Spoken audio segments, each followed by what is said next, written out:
Friends మనం చేసే కార్యక్రమాలు తెలియదు, చాలామంది గ్రూప్లో కూడా లేరు. ఒకటి రెండు, మన జిమ్ ఒకటి, వ్యాయామం ఒకటి నేను నేర్పించను. దీని ద్వారా చాలామంది యూత్ని మన దేశభక్తికి సంబంధించి, అదేవిధంగా సేవా కార్యక్రమాలకు సంబంధించి చాలామంది యూత్ కూడా అనేక రకాలుగా పాడైపోతూ ఉంటారు. వాళ్ళని కూడా మోటివేషన్ చాలా మారుస్తూ ఉంటారు. అలా సబ్జెక్ట్ విధానం తెలుస్తుంది. మన మ్యాగజైన్స్ కూడా ఉంటాయి చాలా. చూడటానికి మనం సింపుల్గా ఉండొచ్చు, కానీ స్టేట్లో మనం చాలా ఫేమస్. డైలీ న్యూస్ పేపర్స్ ఒకటి కానీ సోషల్ మీడియాలో మన గురించి తెలుస్తుంది, మన జిమ్ గురించి. అదొక భాగం అయితే, రెండోది అనేక రకాలుగా మన జిమ్కి వచ్చే వాళ్ళే మనకు సంబంధించిన వ్యక్తులు ఎంతోమంది అనేక రకాల సేవా కార్యక్రమాల్లో పాల్గొంటారు. చాలా పనులు కూడా వెనకుండి నడిపిస్తుంటారు. వాళ్ళల్లో ఈ సాయి అన్న ఇలా ఫ్యామిలీ నాకు కావాల్సిన, ఓకేనా?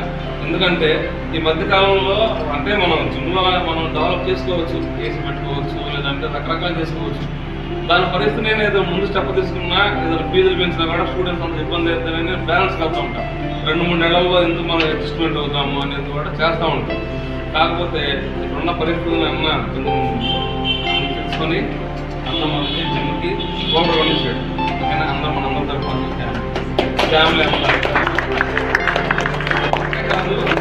మేము గతకాలంలో పార్కింగ్లో ఉన్నప్పుడు అనేక కార్యక్రమాలు స్పోర్ట్స్ మీట్లు పెట్టినప్పుడు కానీ, కరోనా టైంలో చాలా విధాలుగా అన్ని విధానాల కార్యక్రమాలు చేయడం, థింగ్స్ అనమాట. పేదలకు అనేక రకాలుగా ఇవ్వడం, కాంపిటీషన్ జరపడం కూడా మేము జరిపినప్పుడు అన్న హ్యాండ్ ఖచ్చితంగా ఉంటుంది వివిధ కార్యక్రమాలు.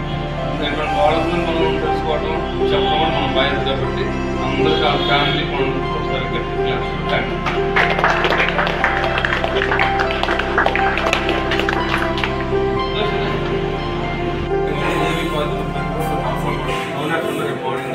ఇస్తారు, ఓకేనా? ఇంకా అవసరం పడితే నేను కొంచెం మా గ్రూప్లో అవసరం లేదా, ఆ గ్రూప్లో కొంచెం యాడ్ చేసుకుని ఏమీ రావు సేవా కార్యక్రమాలు జిమ్ సంబంధించిన యాక్టివిటీస్ మన షెడ్యూల్స్ వస్తాయి.